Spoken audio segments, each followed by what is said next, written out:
Thank you very much for that introduction, and it is a lovely environment for us anyways. We're on a couch, relaxed. We have a carpet. Thank you for coming today. I mean, it's a cold night all of a sudden again, and it may seem a bit macabre to talk about death, dying, and donation in a space like this, but it is important. And the reason it's important to probably us three and many of you in the audience is because that this act of donation is pretty rare.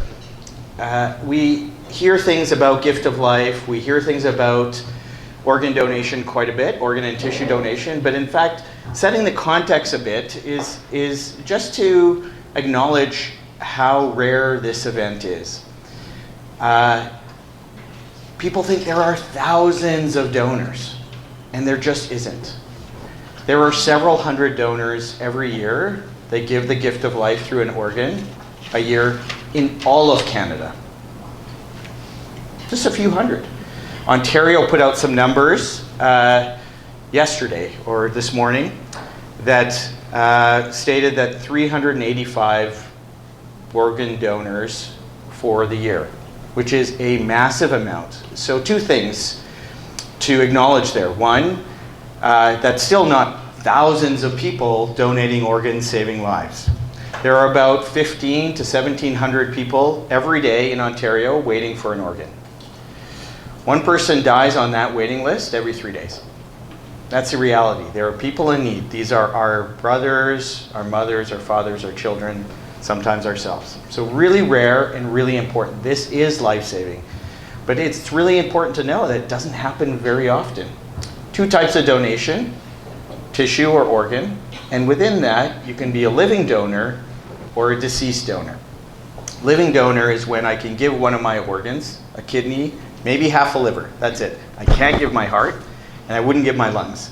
So really a rare opportunity where you give someone who's matched, which is usually a family member or someone you know. Again, pretty rare to be that altruistic. And so for deceased donation, that is the largest group of donors for organs.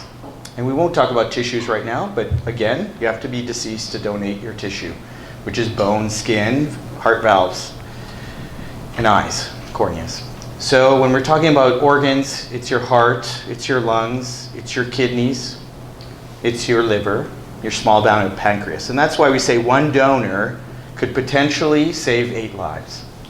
And so this year there were over 1,300 transplants where those lives were saved because there was a deceased donor. That's just in Ontario.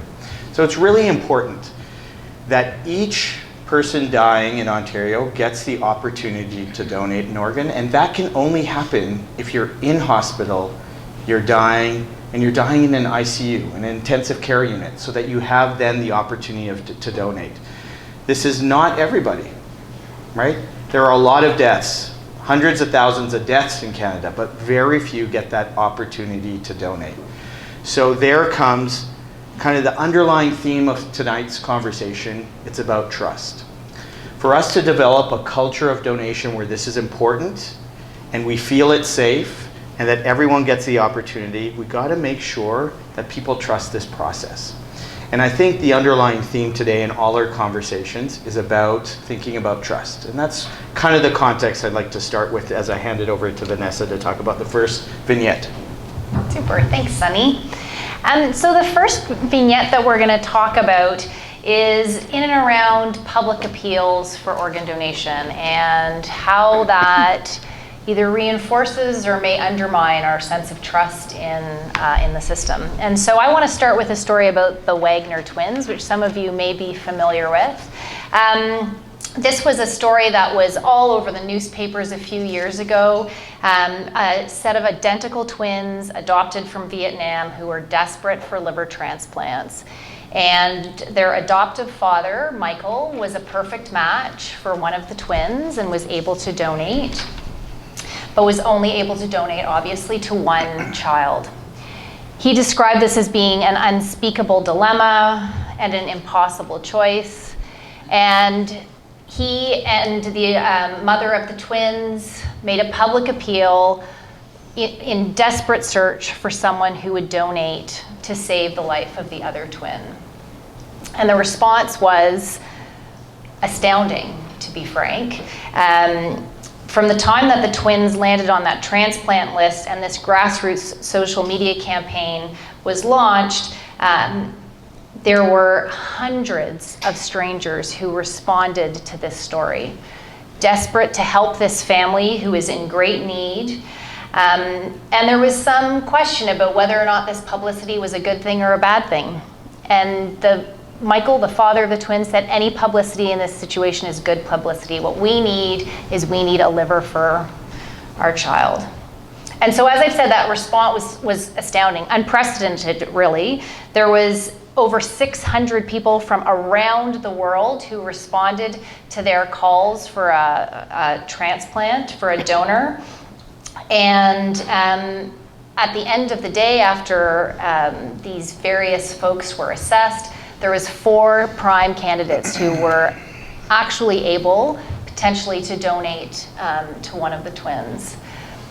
This is not a typical situation. This is not the typical story of how organ donation happens, that a public appeal like this goes out, and that we have such a strong response from the public for these kinds of patients.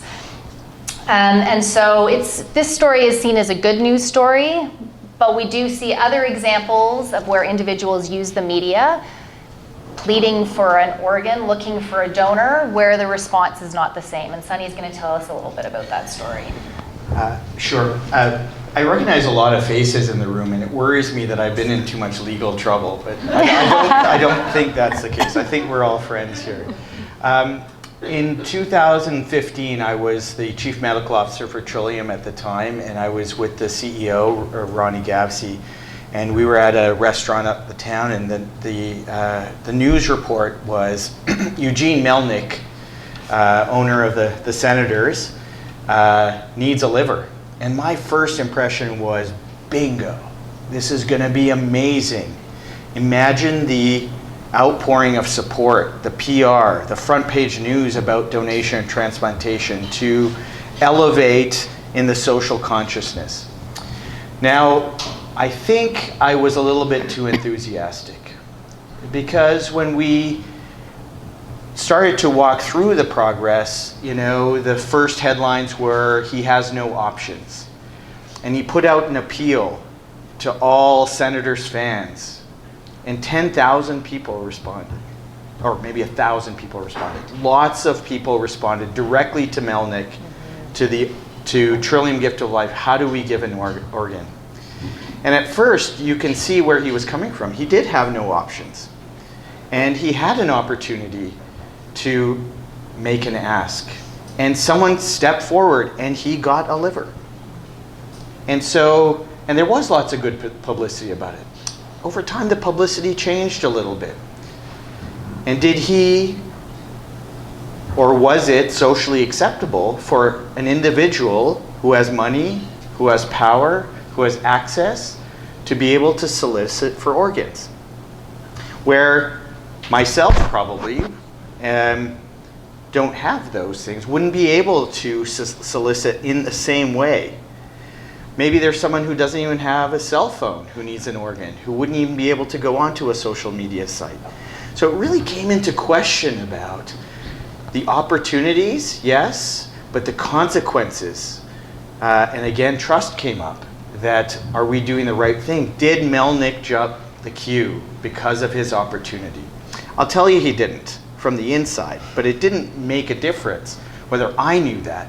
It's whether public health professionals and other people with money and power knew that. And I think it really adds to the context of how and what the legal framework, ethical framework, moral framework of these solicitations in a world where we can't actually control some of this stuff now. So I think that added a lot of context to that. Yeah, and to continue this discussion by sort of reflecting a little bit on the comparison between the social reactions to the Melnick case and also to the Wagner case is really, really striking. There was one which was a feel-good story, the people coming forth to save these little twins, everyone was happy about it. And then Melnick, it was a little bit, to be fair, was maybe a little bit mean-spirited, Well, who's this guy with all his wealth and money and position, jumping queues and so forth? And really, he didn't jump any queue necessarily. The queue, the wait list remained the same and actually was reduced by one because he was taken off it. But still that left a sense that some forms of social capital, we respond to them better than others because frankly, the Wagner twins had another kind of social capital. And if we look at who responds to these kinds of appeals, it's the attractive, the young, the kinds of people who, bring forth this kind of public response. And those who are wealthy activate and have celebrity and have platforms activate sort of a converse sense that it's always them that win. But it isn't always them that win. It's also the good looking and the young and those who have a different form of social capital. And the underlying issues really end up being similar. They call this sort of thing the problem of the beauty contest. And if you have a certain form of capital, you're going to get a different kind of response than other people who don't have those forms of capital. And in a way, if we are mad at the public for responding in this way, well, it's within the public's power to respond differently and to actually respond to the requests from those who don't have the social capital ultimately, right? No one's stopping them. So I guess what I would like to sort of mention also in relation to this question of who succeeds in the public appeal is that it's perhaps not complete to say that it's not solely a question of who gets the organ. Now, when people came forward in response to Melnick's request, the hundreds of people, it took actually a fair bit of resources to screen all those people for him. So it's not just the organ, it's also the resources that go into basically responding to a successful big appeal. And those are resources maybe taken away from somewhere else. So there are these sort of secondary resource consumption issues to keep in mind. And one other reflection I'd make too is just to let you know that when we looked into it, just to see how do various other countries handle these issues of public solicitation, given that they activate these kind of public reactions in some cases. It was interesting to see that there are some jurisdictions that actually legally prohibit it altogether. So, for example, in Romania, it's criminal to make a public appeal. And in New South Wales, in Australia, you have to get ministerial approval to do a public appeal. So kind of, the constitutional freedom of speech scholars might have something to say about all this, but also consider also the issue that those who have a big social network can go to their own social network and make an appeal. Those who don't have that kind of connection may be relying on social media. So what I'm trying to say is it starts to get really complicated to figure out what's actually fair about all this and what's not fair. And I think maybe I'll leave it at that. I don't think we have a clear answer. We're left in this kind of strange position where some appeals get more of a public answer than others, and it's up to the public to decide how they're going to reply. At least in deceased donation, in theory, we don't allocate according to wealth and attractiveness and social value and things like that. So there's an attempt to remove social capital from the allocation, although it would be naive to suggest that it is gone altogether. Who gets onto the list, who gets health care, all these kinds of things are probably inextricably affected by social capital, but I think in donation, especially in these life and death kind of allocation of scarce resources, there's been a move away from trying to do it so explicitly, I guess. Yeah. But in living donation, where a donor makes a decision to donate to an individual, it's very hard to take that out of the picture. Yeah. In Ontario, that's true, that you can't direct donation. There have been a few cases because the con would be someone says, as a deceased donor, I won't allow my loved one to donate unless it goes to my sister. And so there may have been few cases where that rule has been overturned in order to facilitate donation, which is really the primary tenet, is everyone should have the opportunity to donate. But we do need rules, and we wouldn't want to get to the point where people were directing donation or not directing donation, if you get what I mean, that I don't want my organ to go to so-and-so. And I think that leads into our next conversation. I don't want it to go to that culture or that disease process. And that's where we probably have a rule in place to make sure that doesn't exist, though directed donation makes sense, but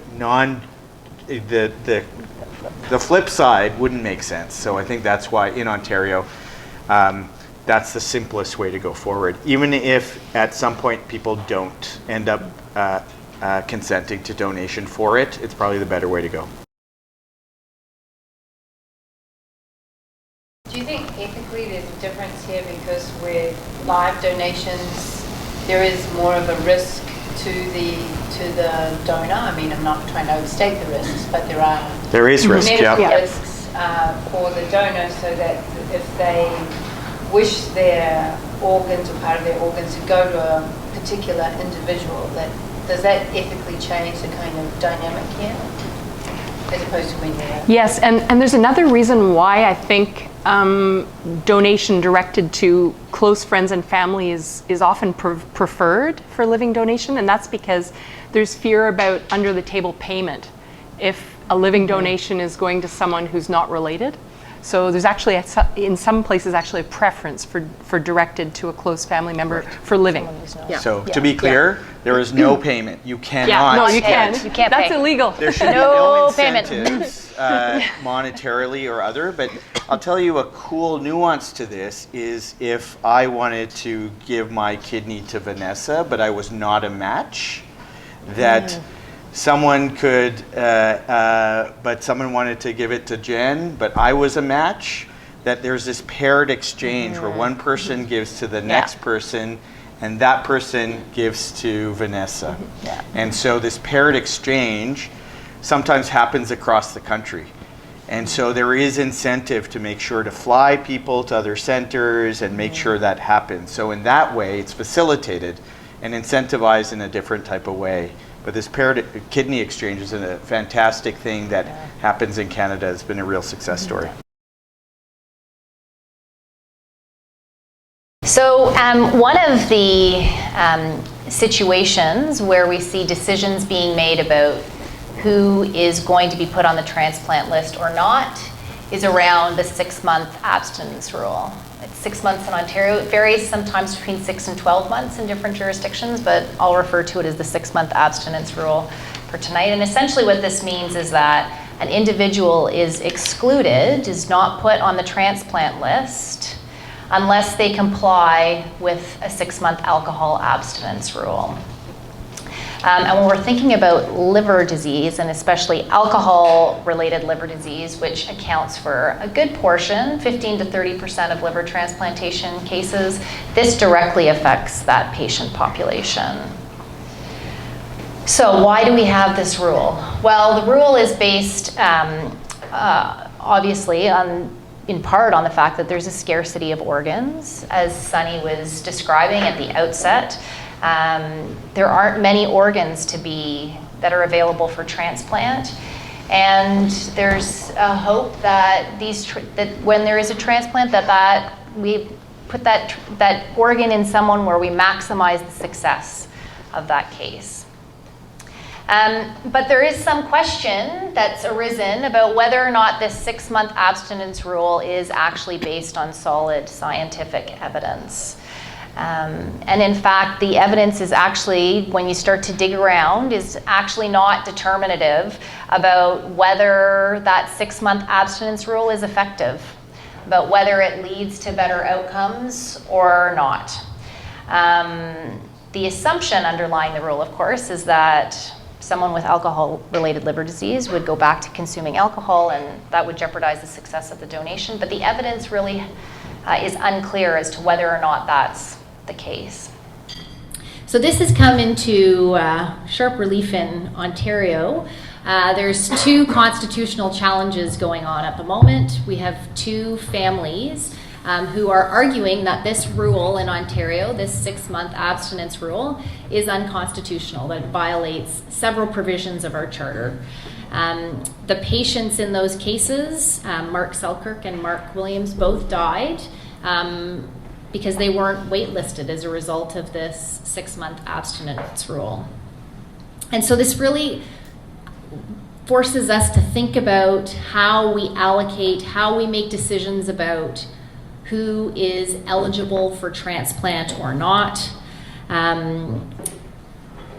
We have, at the same time that we have this case going on in this constitutional litigation, our organ donation organization in Ontario, Trillium Gift of Life, has launched a 3-year research project to look more closely at the evidence around whether or not an abstinence period is effective, whether it really does make a difference when we think about outcomes.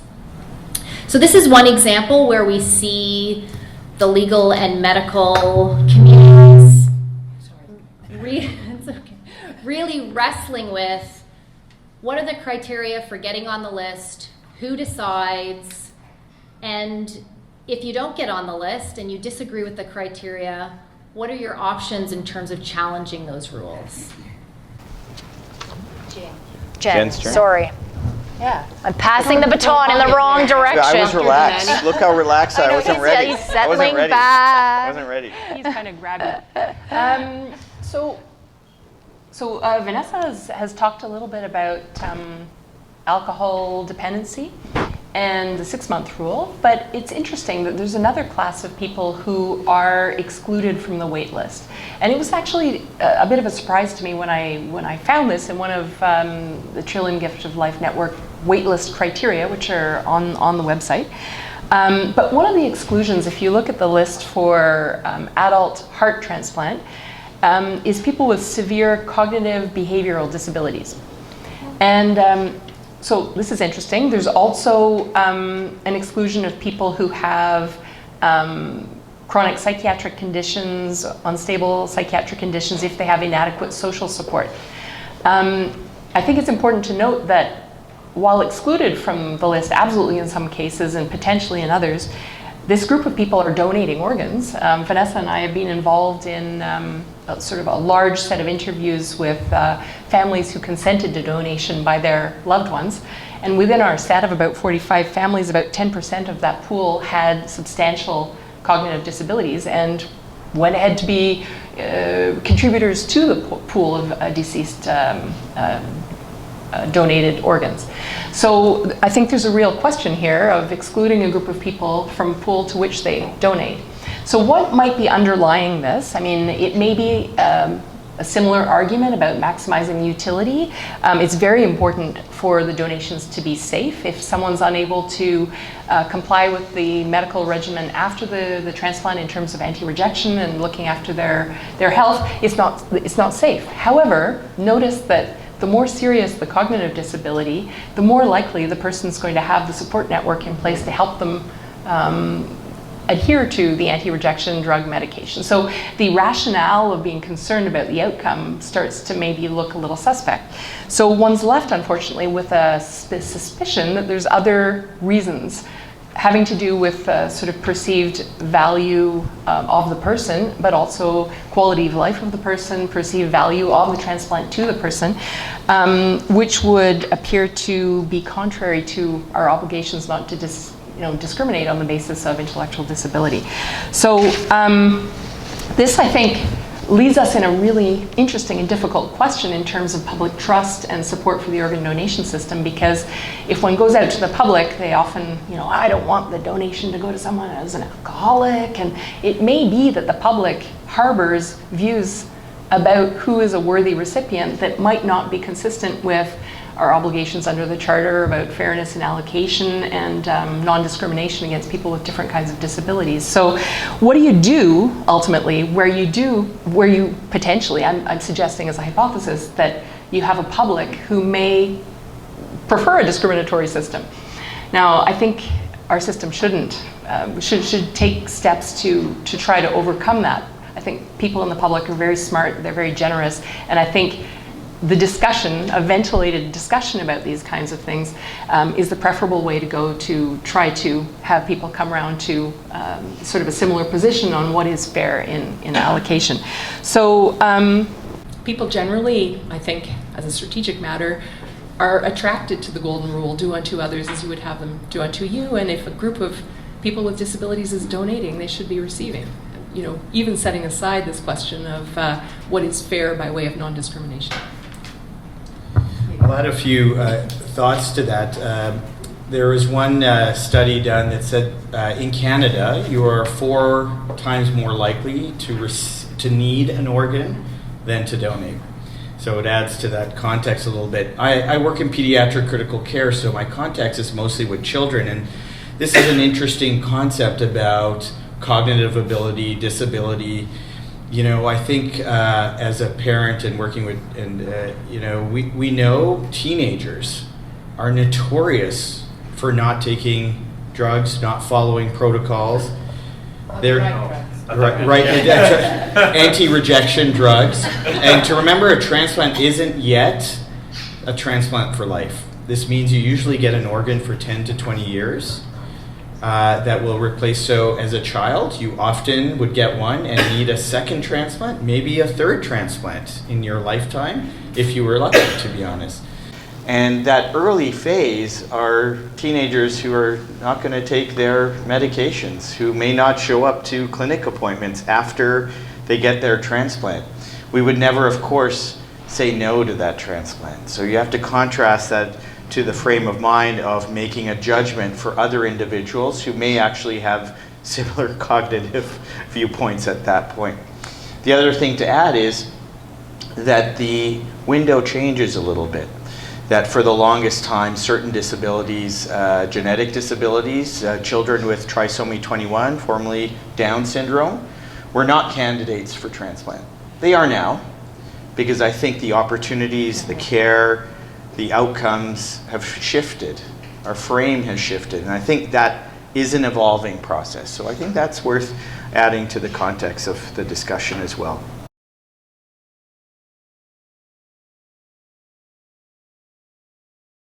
To take a step back, the transplant list is an evolving process.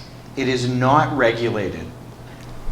So one physician may have all their patients on a liver transplant list. The next one may have different criteria to put them on the list. And once someone is too unwell, gets taken off the list. Those criteria are really variable right now. And we're in a process where we've understood that actually everyone has to do the same thing, whether you're a physician in Kingston versus London, Ontario versus Toronto, and that you have to have the same scale. In that vein, the decision on how sobriety is monitored is probably as variable before putting on that list. Though the people doing the transplants, the surgeons who are then going forward, will ask for some clarification from the physician who has put this person forward to acknowledge that that has come forward. And Trillium Gift of Life will also double check. But as far as kind of standards of practice, it's probably more variable than we'd like. Great question.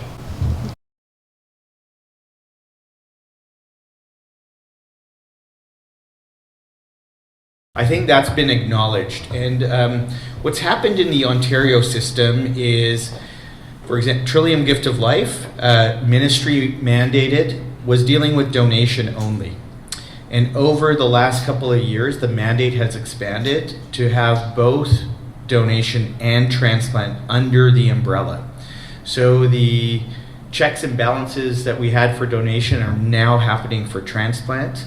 And then nationally, standards of care have been developed with Canadian Blood Services and Canadian Donation Transplant Research Program to say these should be your criteria for accepting an organ. This is how you're going to standardize the waiting list, which has now happened in Ontario for many of the organs, and that's happening across the country now.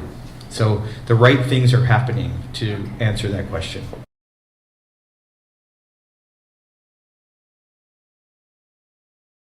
I'll let these guys answer if they know details, but I know in my own context, if you had a 4-year-old child who you would probably put forward to get a transplant, they wouldn't have that choice at 14, that now they have to live with the disease process of having a transplant.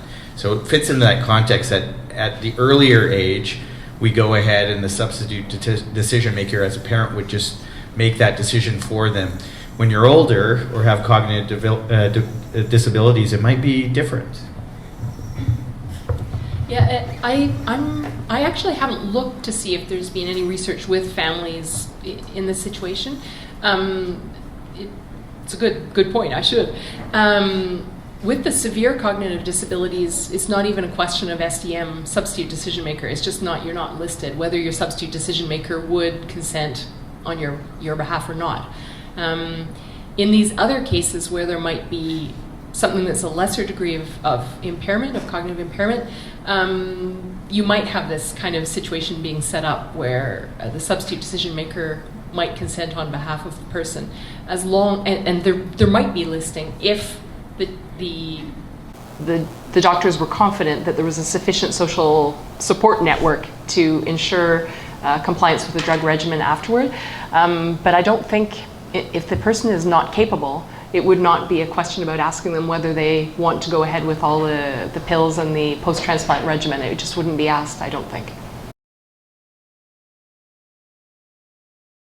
So I think when we think about public trust or trust, when we're talking about trust, I think trust plays out in different ways when you think about organ donation. So in some examples, we're thinking about trust between the patients and their physicians and their teams.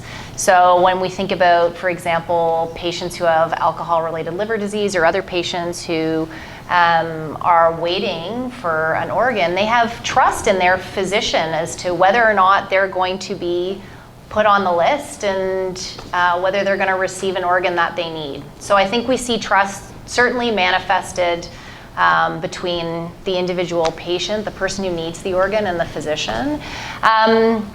Certainly in the work that Jennifer and I have been doing around family experiences with DCD, again, we see a lot of issues of trust when we're thinking about donor families and physicians. And we'll talk some more about some of these examples in a little bit. I don't want to, like, spoiler alert, I don't want to ruin what's coming. But again, we see this notion of the real importance of trust when families are interacting, donor families are interacting with medical teams and ODOs. And then there is the public trust in the system, that the system is operating in a fair and just manner. And so I think it's a great question, because sometimes these trust relationships are in tension, right? It's not always a neat and tidy bundle. So those are my views. I don't know, Sonny, do you have? Well, I think I'll spill Jennifer's next segue. I know, I don't want to spoil what's coming. But I Yeah. do think actually that the idea of fairness and justice are really, really important. From a more practical baseline, it's that, especially on the donation side, that everything is done to save a life before you're thinking about donation.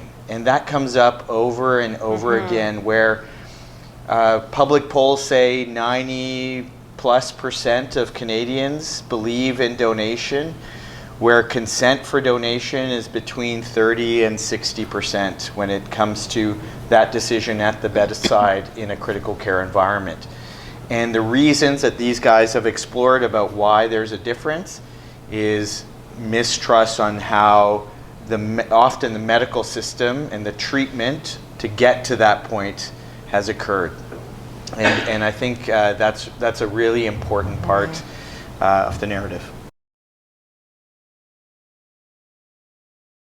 There is a 2-hour there is a 2-hour discussion with a donation coordinator and the substitute decision maker or the person living donation, with hundreds of questions. There are lots of exclusions and limitations on the donation side of who can be a donor. The reality is almost everyone can be a donor. We've had people with HIV donate. hepatitis C, even some cancers. So in Ontario, everyone gets referred. If you're dying in Ontario, you will have the potential to be a donor. And on the transplant side, it's disease specific. It's on the nature of the disease, on whether that organ itself is isolated and getting a new organ then doesn't continue a disease process. I'll give you an example. I think that, Sonny, your question was about who receives. Yeah, so I'm moving to that. For example, if you had lupus, which is a whole body disease, an inflammatory immune disease, taking out your liver and putting a new one in, the inflammatory process would still affect your liver. So it's in those sort of disease processes where you have to really look at the organ itself and whether removing an organ. For example, in lupus, they will exchange a kidney because the kidney lifespan, even if it's diseased again by lupus, will last 10 years. And so it really is organ specific, disease specific. And there are very few absolute contraindications to donation or transplant, case by case. I usually have this comment about the oldest donor and oldest recipient. I believe the oldest recipient is well into their 70s. Okay, so there really isn't a maximum age. Often it's within your 50s where the organ is best transplanted, but again, it's case specific, and I don't think there's a unified definition of when to say no, but it is case by case, and most transplant centers kind of have a cutoff because they want to utilize the best organ for the best transplant recipient, and that decision is always being made. Okay, so the topic that I'm going to introduce now is the recent disputes in Ontario over brain death. Now, this isn't strictly speaking necessarily an organ donation issue solely. It comes up in relation to withdrawal of body-sustaining technologies like ventilation in the context of someone that's brain dead. So there's a dispute around end-of-life care, in essence, as well as donation. But brain death is really very important to donation because some organs, although it may be changing a little bit now, but some organs really are only available in the context of brain death. The heart being one of them, because the heart is very sensitive to lack of oxygen. And so it's necessary for the heart to continue to be beating in the context of brain death to protect the heart to have a good outcome. So I'll very quickly say a few words about the brain death disputes. You might have heard of the McKitty versus Hyani case, which went up to the Ontario Court of Appeal, which decided this fall. There was also the Wanunu case around the same time. And in both of these situations, families were disputing the concept of brain death. To them, they said, well, if death is the loss of whole brain function, why are you prioritizing brain function? What if there's a whole bunch of other bodily functions that continue? Why do we declare that the loss of brain function itself is going to define death? And I mean, this is kind of a good question, right? Because there's no sort of obvious answer about which functions and the continuation of which functions is necessary to the concept of life as a philosophical or legal matter. I think one end of the spectrum where you have sort of a bodily decomposition, I think we can start to agree that that's death. But in this sort of technological world where we can now separate different bodily functions and sustain them artificially in the absence of one function, keep other functions going. And by the way, this is getting more complicated over time, but where we're able to do that and take apart these functions, we have a question about, well, which function counts in order to determine death? And so in approaching this, I think we have to separate a couple of key issues. One is conceptual, philosophical, and that is, what is death? What do you need to be alive by way of bodily function? The second is the evidence issue. Assume we agree conceptually on what death is. What evidence do we need to know? What tests do we do to be sure, in fact, that you're alive or dead, that those functions are present or missing? And then there's a third issue, which is the moral or normative issue. What are the consequences of the definition? And from the legal perspective, it's fairly consequential. Your personhood and the rights you have as a legal person depend upon the recognition of your being a living person. So a lot flows from this at the sort of moral level. We're allowed to take organs from you if we declare you're dead, even if your heart's beating. So those are 3 issues, and there's one last 4th issue, which is a political issue. In circumstances where we might disagree conceptually, who gets to decide what the answer is going to be? And that's a political problem. And within that political problem is, what do we do if people disagree? Do we go with majority rules? We often do. That's a democracy. On the other hand, we have some limits on the tyranny of the majority, on what things the majority gets to insist that a dissenting minority also live under. So this is our big question here, because when we look at the people who brought these cases, they are coming from minority ethnic and religious groups. Before the Wanunu and McKitty cases, there was the, not Jai McMath, the Rasuli versus Cuthbertson, coming from a perspective of a Muslim family. These other 2 cases were coming from an Orthodox Jewish family and also a racial minority family in McKitty versus Hayani. So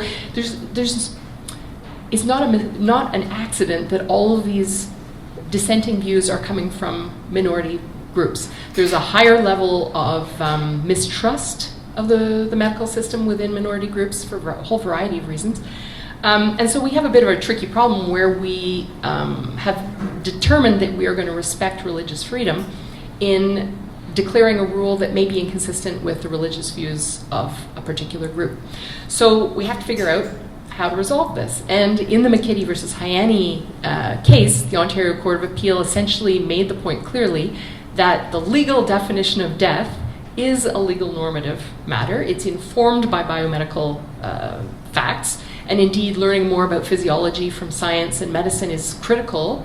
However, it is not a biomedical question. It's a legal question from which rights and obligations flow. And unfortunately, it punted the decision on the central point because it said it didn't have enough of a factual record about the religious beliefs of the person at the heart. But it did set out a roadmap for the next complainant, the next family. This is what we need to see by way of evidence to resolve this.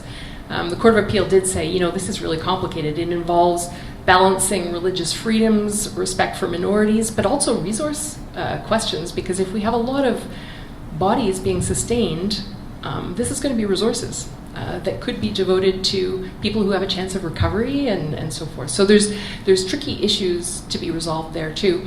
And the Court of Appeal seems to be declaring to the government, it would be really helpful if government, you made a decision about this.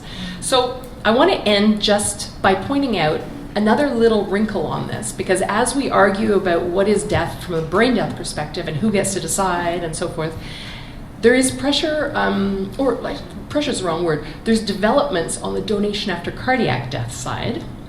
This is the other form of donation that Sonny was talking about, where there's heart stops, there's a period of 5 minutes to wait to be sure the person is dead on cardiac criteria, and then organs can be removed. However, there's now a desire to actually clamp arteries to the head to prevent reperfusion of the brain, and then restart the heart in the body of the person who's deceased. Now, the advantage of this would be to protect the heart so that it can go on and successfully be transplanted and save the life of someone waiting for a heart. If you don't do that, you may have damage to the heart due to lack of oxygen. And so what's really tricky about this is if we define death after cardiac failure as irreversible cessation of cardiac function, and then we turn around and restart the heart in the dead body, what does that do to our legal definition of cardiac death? Now, if we've all agreed that after 5 minutes there's definitely going to be brain death, well, then maybe we fall back on that and say, well, this body is brain dead. But then we come back over to those who, for religious reasons, might not accept that brain death is death and instead regard a beating heart as living. And then we have this problem recapitulated in the donation after cardiac death side of things. So we're going to have to sort all of this out. And it's not just biomedical. There's important questions of politics, of minority rights, and how we reconcile sort of moral and conceptual dissent within a pluralistic society.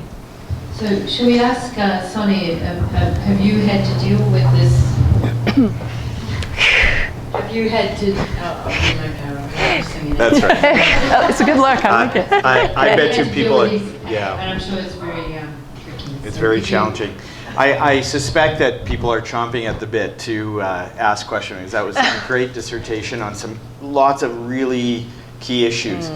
The practical nature of this at the bedside is you have a family with a loved one who's gone through a catastrophic injury. There is no hope for recovery, right? That's again that trust that you've done everything to have this patient, this loved one, somebody's loved one live. That hasn't happened, and either you're declaring death in two ways. Either it's from brain function, which is absent, that's brain death, or neurologic determination of death, or circulatory death. And we're starting to understand the stuff that Jen is talking about at the bedside. And if you notice, I use a very small change from cardiac death to circulatory death, which means blood flow to the body rather than the heart. We've acknowledged that being dead or not may not be whether the heart stopped or started. It's whether you're perfusing the key organs, and which organ may be the most important. It's whether you're perfusing the brain. And so all these things at the bedside are more and more important to us, because the fundamental tenet of deceased donation is the dead donor rule. You have to be dead to donate. So for us, I guess the legal statute says by accepted medical practice. So we have now created standards on everyone testing for brain death the same way across the entire country, and probably universally almost the same way across the globe. And now we're trying to create circulatory confirmation to say, even though your heart may be able to be resumed in its cardiac activity, that the function to the body has stopped and would not start on its own, thus you are dead. And we're now in the throes here in Ottawa with our research group. Some of them are in the back. We're very proud to be able to take that forward, to create that standard, as we did for brain death in Canada. And once we have that standard, I think at the bedside we'll be able to have families trust us that there was no hope for recovery, and we know they're dead and able to donate. Then we can move forward. So the art and theory is now being pushed into kind of scientific basis, so we can at least have a standard to stand on.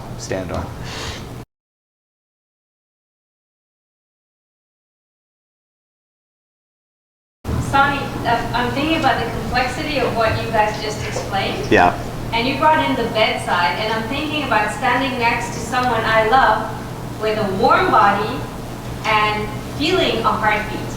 So I'm taking the conversation to the, not the cerebral, but the emotional understanding of life as something that we can touch and feel, and telling families it looks like life, but it isn't. How do you cope with that?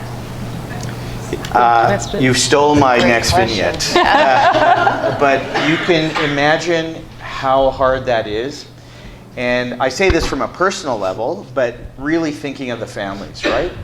How hard is it, and the families I deal with have children that are dying. It's awful. It's very emotional. It's very raw. On the other hand, we're internally conflicted, and even probably families are internally conflicted, that this is probably the right thing to do. It's the pressure to understand, to say yes to donation. It's there. But at the time, it's so emotional. What we do is really try to take things slow. We try to separate the discussions and the decisions about end of life and the dying process and the determination of death, and separate that from time, place, and person, with then the concepts and discussions of organ donation. That's been a very, I'd say effective, but that's not the right word. That's the very kind way of introducing organ donation at the end of life. We also think that the conversation in the public helps. So when people have a registered consent, when they've discussed it with their families, when it comes to that point, then the idea of moving forward with something is much more comfortable and feels okay. We do know that with interviews with families who have consented to donation, 6 months down the road, 2 years down the road, 3 years down the road, for most families, that decision is right. And it does help them cope with the grieving family. Not all, but most families. So we think that we're still doing the right thing, but we have to do it carefully and comfortably. And I think that's a really important point.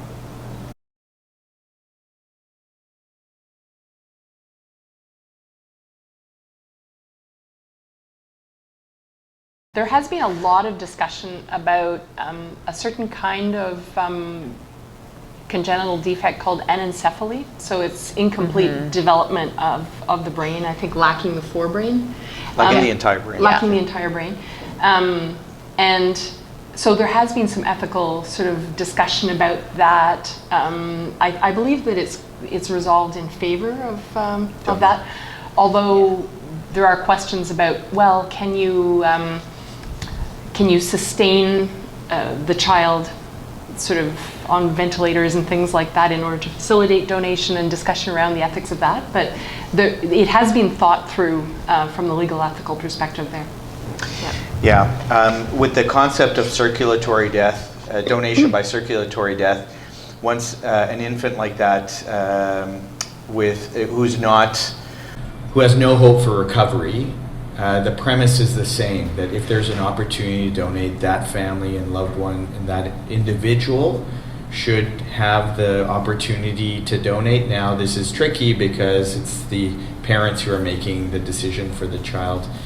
To take this question to the extreme, there have been cases where the mother had no hope of recovery themselves and was declared brain dead, and the family chose to sustain that mother on somatic support, so the body was supported. I don't use the word life because declared dead by brain criteria, and then the body was supported and the infant was supported until 9 months gestation, where the baby was delivered. That does happen infrequently, but it does happen, and there's lots of cases of that. And so I think... Can I add one little wrinkle on that? I just can't help myself, which is, in order for the body of the mother to be sustained and for the gestation to continue, it means the neuroendocrine function must continue. So there is part of the brain in the brain dead woman that is continuing. And it's interesting, if you look at the American Academy of Neurology's recent statement on brain death, they recapitulate the legal definition, which is irreversible loss of whole brain function. And yet they say, but not neuroendocrine function, that can continue. So again, the complexity of which functions is it? It's not even all neurological function at this point. Good point. Any other question? Okay, so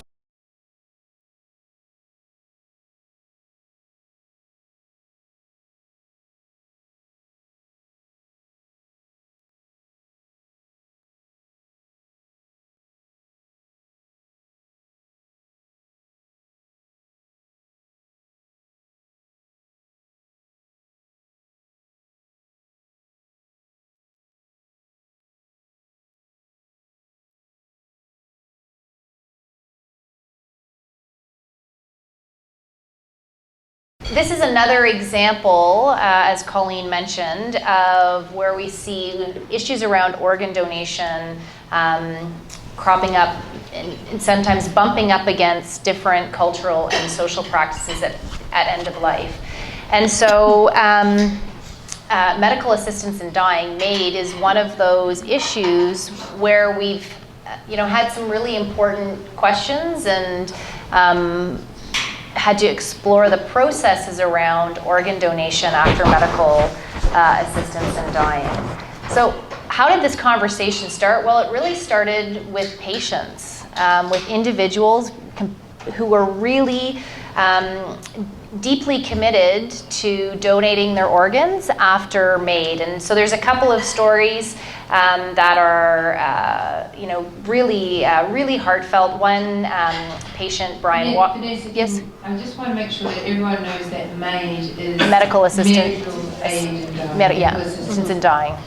And so our first story is a man named Brian Wadsworth, who suffered from ALS, from Lou Gehrig's disease. He was one of the first people in Canada who requested organ donation after medical assistance in dying, and had a very powerful blog, Confusion on the Water. Organ donation was really important to him. That was his legacy after he died. Another really compelling story, and an excellent documentary if you haven't seen it, called Her Last Project, which tells the story of Shelley Sarwal, who was diagnosed with multiple system atrophy, and she also chose to end her life through medical assistance in dying, and she really wanted to become an organ and tissue donor. She, in fact, was the first person in Nova Scotia to undergo this, what I'm going to describe. It's a fairly complicated medical journey that a patient has to go on if they want to donate their organs after MAID. And Dr. Sarwal worked with a group of folks, experts, legal clinicians, organ donation organizations, to develop some national guidelines for healthcare professionals around medical assistance after organ donation. So what are some of the concerns and some of the issues that arise in this context? Well, obviously in these cases we want to promote patient autonomy. We want to respect individuals' wishes, and to the extent that we can make organ donation happen in these situations, we want to do that. But there are often concerns about potential vulnerabilities of patients, and we wouldn't want patients to be placed in a situation where they were contemplating MAID and they felt unduly pressured to donate their organs. We want to be sure that those two decisions are kept separate. And so there's been some work across the country to develop some guidelines and some processes to really respect and promote patient autonomy, but put in some safeguards to ensure that to promote the trust in the system and ensure that these are voluntary decisions. So what are some of those safeguards? Well, we always want to make sure that these discussions about end of life, about MAID, are made separately from organ donation. Okay? We want to ensure that there's no real or perceived conflicts of interest, that a patient might feel like they need to consent to organ donation in order to access MAID, for example.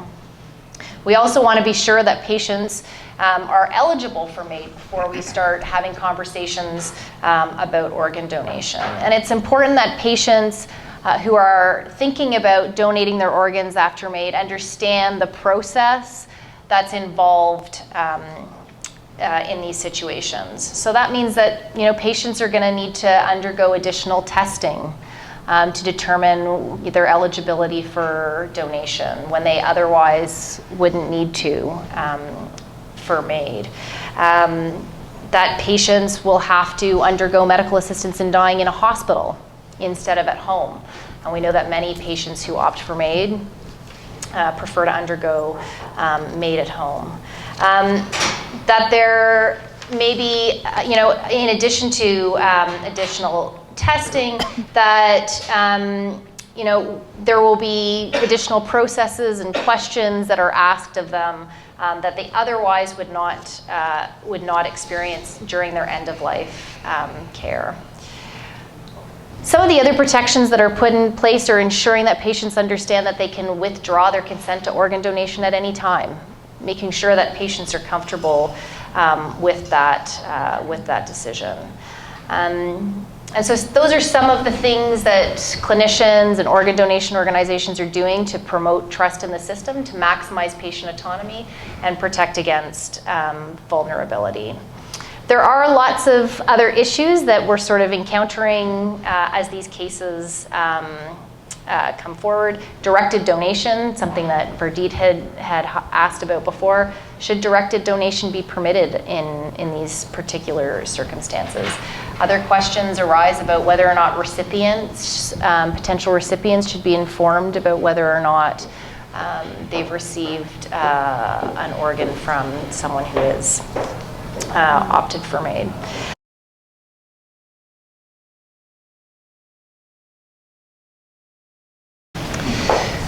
Donation after MAID is an evolving process, and I think in Canada, very slow, steady, thoughtful process to make this happen nationally, and specifically in some provinces like Nova Scotia, Quebec, Ontario, and there have been dozens of donors and recipients from that. Recipients in general don't get to choose or have explicit knowledge of their donor. There are some times where recipients are asked for consent to receive donors or organs that have experimental therapies or new technologies tried on them, and most recipients are probably on the desperate side and would not want to wait. It depends on their context. So they often consent to it anyways so that they are aware. And I think as far as this specific question about whether it was a MAID donor or not, in Ontario you don't know, but in some jurisdictions across the country I think that you do get told, but it's not here in Ontario. But the underlying condition that is, is not cause MAID or is not someone to be a donor, right. Will be the same. Right, and so Yeah. that was the thought, that the cause of death is not transferred, and Yeah. MAID would be the cause of death. The underlying condition is not. It's nuanced, right? If you have hepatitis C, you're probably going to know and be that you're going to get a hepatitis C liver, because you're going to be on therapies that would treat hepatitis C for the.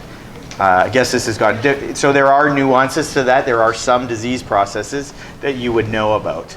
But in general, MAID, as a recipient, you wouldn't here in Ontario.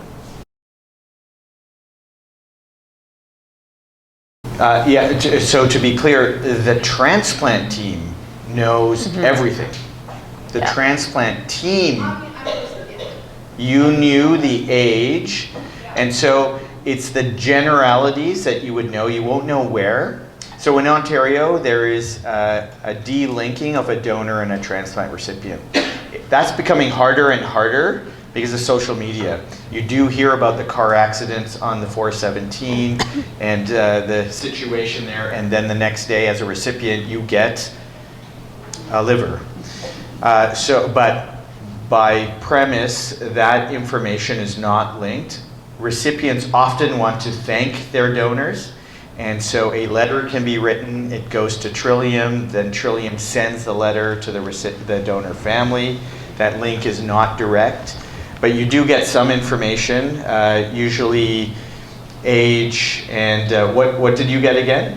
More information? So usually they'll give you the age, and they'll give you if it was an accident, they'll say it was an accident. Okay, that's interesting. I didn't realize they would give that part of it. Because the risk is that you will find out somehow who the donor is. And again, it's about reciprocity and the idea of being able to link to a donor family, and the gift is supposed to be altruistic. So.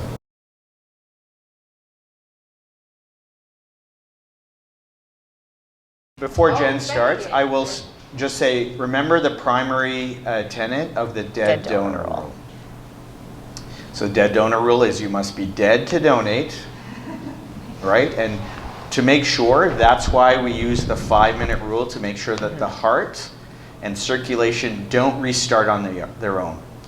The research we're doing, that the heart comes and goes. It starts, stops, starts, stops. So we want to make sure that when organs are recovered, that person is dead and has been dead, and there's no resuscitation, right? And the act of donating can't kill the patient. Act of donating can't kill the patient. And that's the fundamental premise. So that's what's being questioned. Do we, for MAID, Change that rule. change the dead donor rule? Right, and so that's the key question. If as a society we've decided it's okay at someone's request to kill them, does it matter how you bring about their death? Yeah. Right? Yeah. And so this sits rather awkwardly with organ donation, which has forever been premised on this idea you only ever take an organ, a vital organ, from a dead person. You can take a living donation that doesn't kill people. And so that's the central problem, and it puts into question, do we really need the dead donor rule in this context? And I remember I was speaking about this, about organ donation euthanasia at one point, and said, but I was talking to a group of doctors who looked totally horrified by this idea. And then one person said, well, and I said, don't worry, this will never come up because the law on MAID talks about the administration of a substance. And so taking a heart from someone who's alive is not administration of a substance. And then the doctor said, actually, it would be, because you would apply this kind of chemical called cardioplegic chemical to stop the heart before you remove it. So it would be administration of a substance. So everyone's like, oh no, we're back to the fire there. So I think it's fair to say nobody was too thrilled with the idea. I think that it's a very gory kind of thing to contemplate. We like to have the killing over here. We have euthanasia on the one side, organ donation remains over here. But I think it does raise this question about does the death have to be brought about in a particular way? Does it matter? Yeah. I think the only thing that I would add, again, Jen and I are doing this study, on organ donation after MAID, we're interviewing healthcare professionals and organ donation coordinators. And much to my surprise, there's a bit of a divide actually when we ask them this question about whether or not we should permit organ donation as a result of euthanasia, that this process should be permitted. And we've had some of our participants say, yeah, sure. This is something that, exactly, that we should respect the views of the patient. And if they want to donate, if they want to donate, then yeah. Great. I'll start with maybe a little bit of a story again, and we'll take and then some numbers. We'll take the example of how hard it is at the bedside. And you have a family that's distraught, maybe crying on the ground, they're wailing. You are in a position as the healthcare team where you've failed this family. Their loved one is dying or dead. And you don't want to bother this family. They've been through enough. You want to walk away and let them grieve. And here in Ontario, we have a policy where every death or imminent death gets notified to Trillium Gift of Life appropriately. It's so everyone does, no one gets missed the opportunity. And now we've moved to that everyone gets asked. So now I'm obligated by a hospital policy, no matter how bad I feel and how I think this family is going to cope with that decision, or even sometimes I've heard from them that the answer is no, I don't want to donate. I have to go in or have Trillium come in and ask. That's a very difficult situation. What if, I still think it's the right thing to do personally, to be honest, because I don't know what they'll say. For me to presume that they'll say no is probably a worse fate for me than to go in and have to ask, because they may say yes. Lots of examples where the family surprise or says yes, I'm wondering why no one asked so far, donates 5 organs to someone living. The idea of consent wish, so when a Trillium coordinator goes in, for an adult anyways, they'll know whether that individual in that bed signed their registry online or at the DMV. If they have that information and tell the family, your loved one wanted to be a donor, here it is, it's a piece of paper they print out, consent is 90%. The families go, yes, if that's what he wanted to do, we'll go ahead. This is hard, very hard, but we're going to say yes to this. If they don't know, consent rates are about 50%. So it makes a difference. What if it was presumed consent or opt-out? Would it make a difference to me if I knew everyone actually is presumed to be a donor? Would I feel better about going in? And maybe rephrasing the question. Do you have any reason to believe that your loved one didn't want to be a donor because they didn't say no on their card? So it's a real issue. The second question that takes us away from the bedside is when we look at places that had presumed consent. Maybe Nova Scotia is one of them. They're often in places that have been called out not by the organ donation organization to have presumed consent, but by politicians. It is a win for many politicians. And what we've seen is that it may not necessarily be presumed consent that changes donation rates, because everyone still gets asked. Even if it's presumed consent, nobody will not get asked. The mandatory ask is still there in all the places that have presumed consent. But what may change is the system around the presumed consent. That there will be coordinators in place, that everyone will be asked, that there will be registrations and databases set up, that the systems of the organization to recover organs and the priority at hospitals to be a donor and go to the operating room all change in that context of systems with presumed consent. So I think these guys are going to talk about some specific examples. Yeah, so I think we want to hear, don't we, Yeah. about how it's worked in other jurisdictions, perhaps? Yes, so I'm going to talk a little bit about Wales. So Wales has some recent experience with presumed consent. In presumed consent, this opt-out model was introduced in 2015 in Wales, and it's, as Sonny has described, this soft opt-out model is how they describe it. So it allows the family of the deceased to provide information to show that the individual would actually not have consented. When Wales was introducing the presumed consent model, there was certainly some concerns about a number of issues. There was concern about public trust, that this might actually undermine public trust if the opt-out system was not seen as honoring a person's decision on what happens after their organs when they die. There was a concern that it might actually spark people to opt out, to actually go and register their lack of consent, and that actually might result in fewer deceased donors. And there was also a concern that there might be, because the families were being included in these discussions, that there actually might be an increase in family refusals because there was a disagreement with this opt-out approach. So what happened? So there's been some research on how this has played out in Wales. And the early evidence is pretty positive. Only 6% of the population opted out, so there wasn't that backlash that was feared. 6% opt-out was pretty consistent with what was expected. The number of deceased donors also increased, although as Sonny mentioned, it's hard to pinpoint that exactly to the opt-out, because when the opt-out system was introduced in Wales, it was accompanied by public education, additional resources, a real strengthening and improvement of the donation system. It was really a package deal. And so although those deceased donation rates have increased, it's very difficult to say that it was the opt-out per se that increased those donors.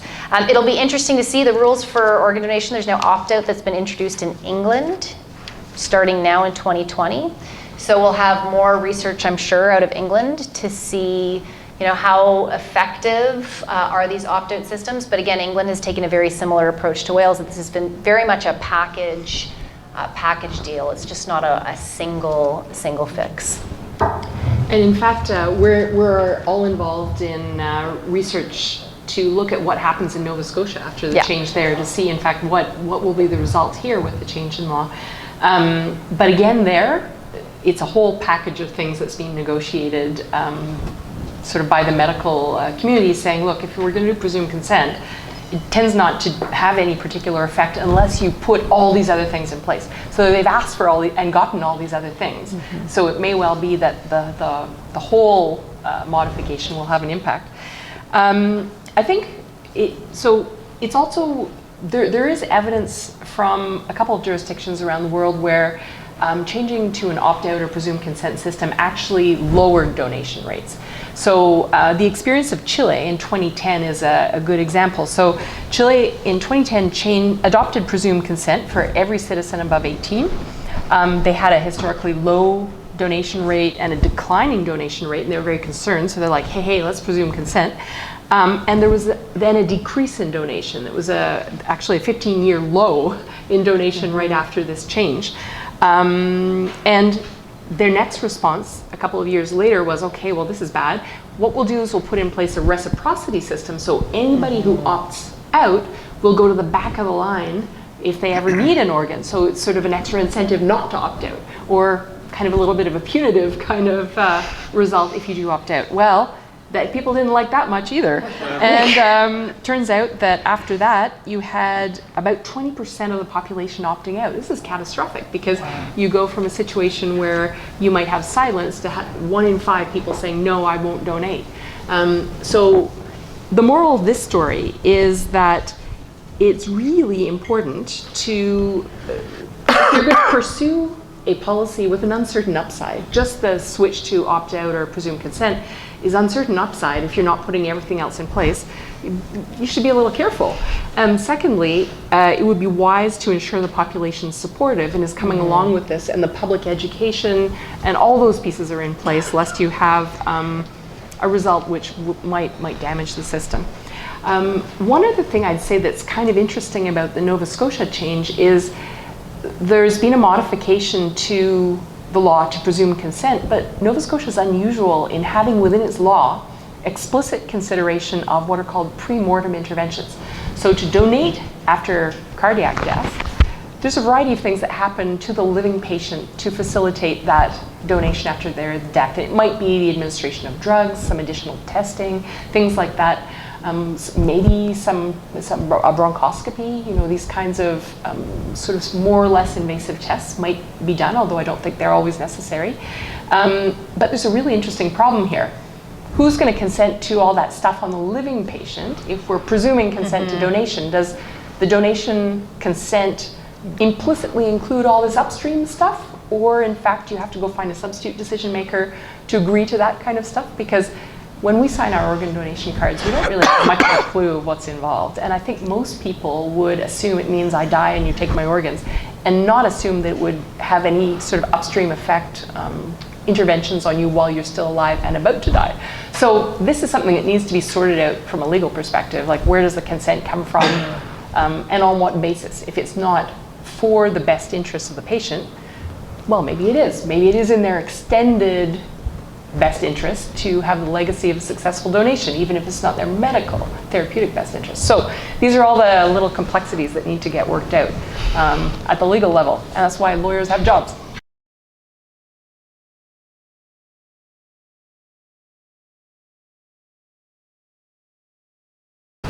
So I did some research a few years ago to see whether this reciprocity or priority system would be appealing to Canadians. And it was really interesting. You had 3 different reactions. One was, hey, if this gets us more organs, they'll be great. So it was kind of a utilitarian. If it brings a greater good, why not? Then you had some people who were totally against it, because to them it was sort of the expression of, we disapprove of you people who are free riders who want to take without being willing to give, and this is sort of like as if we're judging you according to whether you're a good person or not. So they didn't like that part. And then we had people who were just straight kind of golden rule people who's like, hey, it's only fair that those willing to give should get first. So you had these 3 different ethical theories which all pointed in different directions. And we ended up looking at this and which countries had adopted this policy. And it's interesting and little known that Singapore did it in 1987 in the context of a stark religious ethnic divide in the population between the majority ethnic Chinese, Buddhist or Christian community and the Malay Muslim community. And there was a presumed consent going in place, but a reluctance from the Malay Muslim community to be involved. And so they said, well, fine, if you're going to opt out and free ride, then you go to the back of the line. And similarly in Israel, as I understand the origins of this policy, it was the identification of a sort of ultra-Orthodox community that was less likely to donate because of objection to brain death, but there were highly publicized cases of the community taking organs, and the rest of the population is like, what is that all about? And again, it was this activation of a identifiable minority group perceived as free riding. And so I concluded ultimately that in Canada, where there isn't a clear identification of that group against which the majority could galvanize, reciprocity didn't make so much sense for us. But it's interesting that it has been put in place in these countries where there is this kind of punitive reaction. And Chile is sort of a similar pattern, although maybe not an identifiable demographic objecting. But anyway, I think the way it was put in Israel is more attractive as a sort of an incentive as opposed to a punishment, although the two really do go together. But I think that the problem with allowing your points to go to your family member is you start to get all these problems about, okay, the person with a big family is ahead of the person with a small family. Who is family? And no family, and yeah. Let's talk What we about the call that family is a veto. family veto. Or override. Or override. Yeah. And I think we've done a lot of legal work in Canada now exploring that issue. We think that happens 10 to 15% of the time, where there's a registered wish that is known and the family still overrides. Keep in mind, most of those overrides are truly because the family is too distraught to go through a process of donation, which takes 24 to 72 hours. So, one would say in the reality of that context, 10 to 15% may not be actually so surprising. The legal kind of opinion that's been generated is, you're right, that the registered wish, that consent of the individual should be upheld legally. But then again, practically, how hard is that to do? You've gone in with that same scenario, you've now got the gumption to go in, to do the right thing, ask for a donation with the consent. That family then says no. How is the scenario playing out where you say, that's fine, they've said yes, we're still going to go ahead? There are a few places in the States that have enacted that process of still going ahead. I'm not sure how many times it actually has going ahead. I think in our jurisdictions, we are still probably uncomfortable with the straight scenario, but then looking at ways where we might use education, we may use different context of informing families, even the way we ask. Like I said, do you have any objection or understanding where that your loved one may have changed their mind? That simple phrase may make it easier and reduce that number. But I think that it's a very hard concept that we're still trying to tackle. Oh, go ahead. In 2016, the French changed their law a little bit. So they have a presumed consent system, and they have had that for decades. But in 2016, they added a little decree that basically said families will be asked, did your loved one sort of opt out, even if they opt out, didn't get registered. But they are required to sign a paper indicating exactly when, under what circumstances, what the loved one said and everything. So it's very, very clear that the only basis upon which they can actually prevent the donation from going ahead is if they sign a form saying, yes, the loved one did not want to donate. So this sort of moves a little bit away from these other reasons that might be more related to family being upset or having difficulty dealing with the situation. So that's one thing the French have done. I actually don't know. It would be interesting to know whether in fact this actually really works. gets strenuously pursued, because I think asking a healthcare provider to further traumatize a grieving family is a big ask. And it also puts the system in a little bit of public relations peril as well. I would say from a legal perspective, I think it's always been clear that if someone has registered to donate, that is permission. You can donate, or you can take. It doesn't mean you have to take. That's a different legal point. Yeah.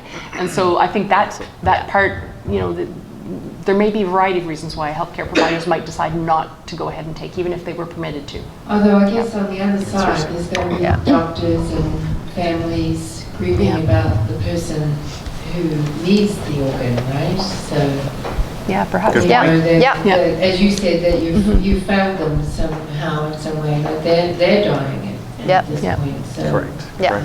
None of this is easy. Yeah.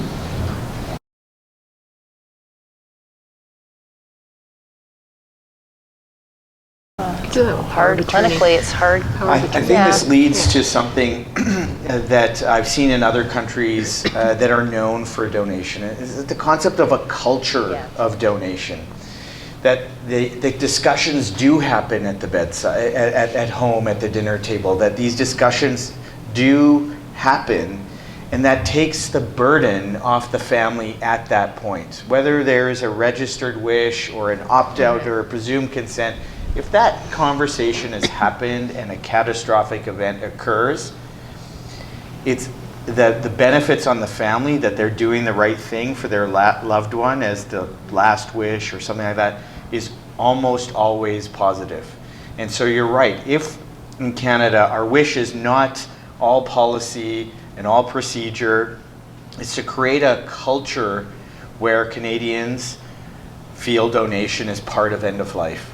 Good end-of-life care includes organ and tissue donation, is where I think in the next 10 years, if we could develop that culture, that would be very interesting. When I landed in Spain to learn a little bit about their donation process, which is world-renowned, you get off the airport, there's 3 things. Rafa Nadal, right? Their Spanish soccer team, and a picture of a donor. That's a 3 flags that they bear as you're coming off the plane. That's a culture of donation. And I think we can get there because I think Canada is the right place to understand those concepts, do the legal, ethical, and moral thing to go down this thought process. I would say the studies that are coming out of Wales, one of the things that has been reported is this opt-out system has prompted families to have these discussions. And that has brought the family override rate down because families know what their loved ones' wishes are. And so having those conversations really, it's been shown to really help with these situations and conversations.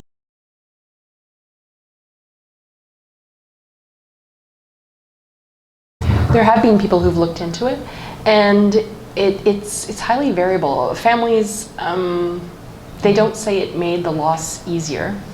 I think the loss is just the loss. Some people,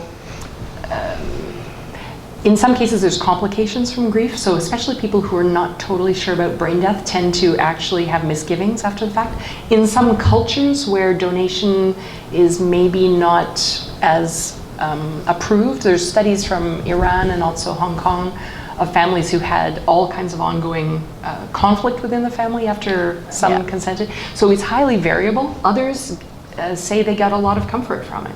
And that is undoubted as well. So again, it depends very much on the person.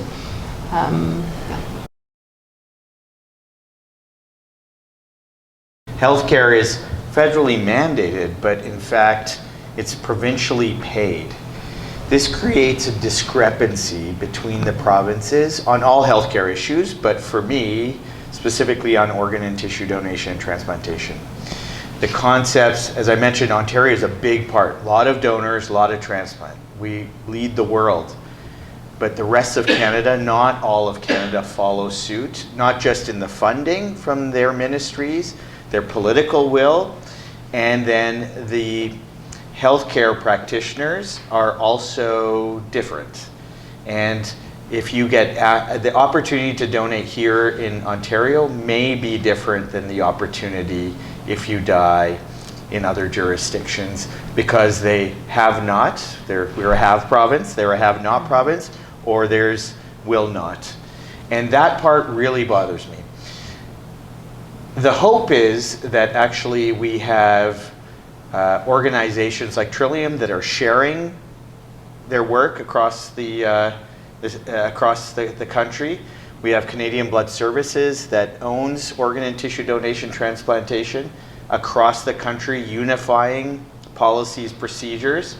And we now even have a research organization, Canadian Donation Transplant Research Program, that unifies research to answer the questions you've all asked today, to make sure across Canada we end up doing the same thing. So I'm really hopeful of where we're going to try to limit the discrepancies, to make sure that everyone gets to be a donor if they want to be, and everyone gets a transplant if they need one. So I think we started out our conversation with the idea that the biggest challenge that we have is ensuring trust within the arm and within the system. So I want to finish up now with your final, 1-minute comments from each of you on where you think the future is at. Sonny, you. I think I just gave mine. I was gonna say, I think that was excellent closing comments. And that was great and optimistic. Vanessa. I think, I Mike, turned it off, it's okay. My final words would sort of flow from this discussion of presumed consent, and not necessarily the presumed consent itself, but the conversations that are spurred by these issues and the importance of continuing raising public awareness, having these discussions with our communities, our families, our loved ones. I think that makes a real difference in terms of dealing with these difficult issues and promoting public trust and trust within the system as well. Oh, sorry, I turned it off on you. Sorry, there you go. And what they said, but I guess I'd add, because I'm last and I didn't need to Sorry. think of something different. You need That I think that the question I was talking about earlier around brain death, of how we figure out how to accommodate dissenting views fairly, justly in a pluralistic society, is really important and tricky. I'd also say that everything we've been talking about is because of the miraculous onward march of our technological capacities, and we haven't finished. We keep coming up with new twists and unexpected things that we're able to do, and we're forced to think really hard about our fundamental ethical positions and principles, so that we know what to do with our new powers. You can't have a new power and be innocent anymore. You have to decide whether, if you can, you have to decide whether you should. And a lot of these technologies continuously challenge the received wisdom about what things are, what things are alive, what things aren't, all these things are continuously being thrown open for us. So I don't think that's going to finish anytime soon. We have to always be looking to the future of how do we maintain our ethical foundation to do all the good things we're trying to do here in the right way.